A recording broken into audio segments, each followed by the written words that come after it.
కూర్చోండి. సత్యవతి గారు ఏమండి, కీర్తి పట్నాయక్ గారు అమ్మాయి దగ్గర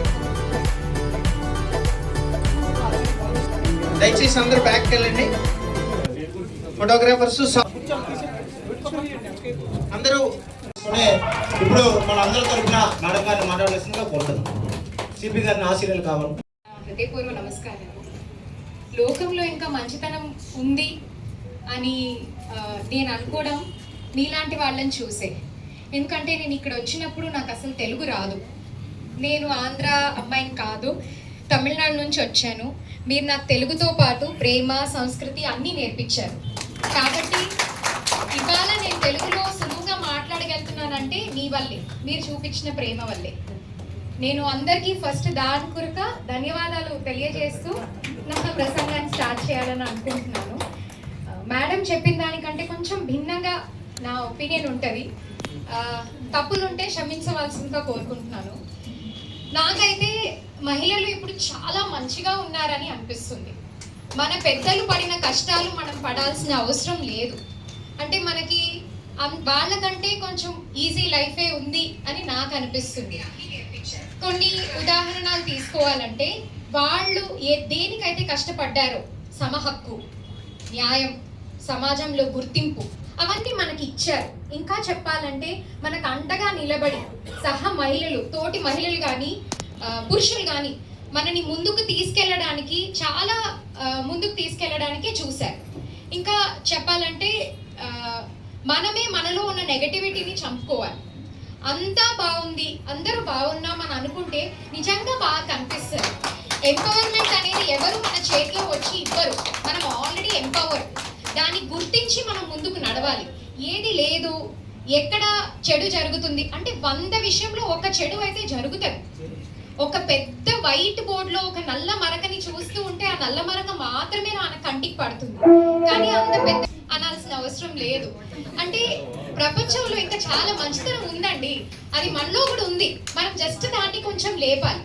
ఇప్పుడు ఇక్కడున్న జర్నలిస్ట్స్, విలేకరులు ఉన్నారు. కలంతో రాస్తే వార్త రాయొచ్చు, అదే అంతఃకరణ శుద్ధితో రాస్తే చరిత్రలు రాయొచ్చండి. మీ చేతిలో అంత పవర్ ఉంది.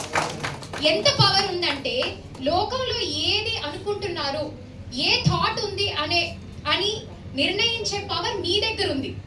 మంచి రాస్తే ఒక మనిషిని ముందుకు నడిపించవచ్చు. అదే వాళ్ళలో ఉన్న లోటులు రాస్తూ ఉంటే మనకు అదే కనిపిస్తాయి. మీ వార్తల్ని చదివి మేము ప్రపంచాన్ని అర్థం చేసుకుంటున్నాం అంటే మీ చేతిలో ఎంత పెద్ద బాధ్యత ఉందండి. అలాగే మహిళలు కూడా ఇంకోటి చెప్పాలని అనుకుంటున్నాను.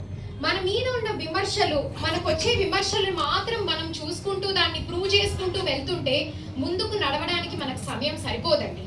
మన గురించి ఎవరైనా మాట్లాడుతున్నారా, మనకి ఎవరైనా చెడు అనుకుంటున్నారా, వాళ్ళకి మంచిది అనుకోండి. నేను చెప్తే ఇది ప్రాక్టికలా మేడం అంటారు, ప్రాక్టికల్. నేను ఎక్స్పీరియన్స్ అయ్యింది మీకు చెప్తున్నాను. మన గురించి తప్పు మాట్లాడే వాళ్ళు, మనల్ని విమర్శించే వాళ్ళు బాగుండాలి అని మీరు కోరుకుంటే మన గురించి వాళ్ళకి తప్పు మాట్లాడే సమయం అయితే ఉండదు. వాళ్ళు మనకంటే బాగుండాలని కోరుకోండి. ఎందుకంటే ఏదో ఒక లోటుపాటు ఉండడం వల్ల మీలో ఉన్న లోటుపాటు వాళ్ళకి కనిపిస్తుంది. వాళ్ళు నిండిపోతే మిమ్మల్ని కూడా నిండుగా చూస్తారు. అలాంటప్పుడు మీ గురించి మాట్లాడే వాళ్ళకి మీరు మంచి కోరుకోండి. లాస్ట్గా ఒక చిన్న కథ చెప్పి నేను సెలవు తీసుకుంటానండి. ఒక రాజు ప్రజలందరినీ పిలిచి విందు భోజనం ఒకటి ఏర్పాటు చేయాలని అనుకున్నారు. అందులో బ్రాహ్మణుల్ని కూడా పిలిచారు.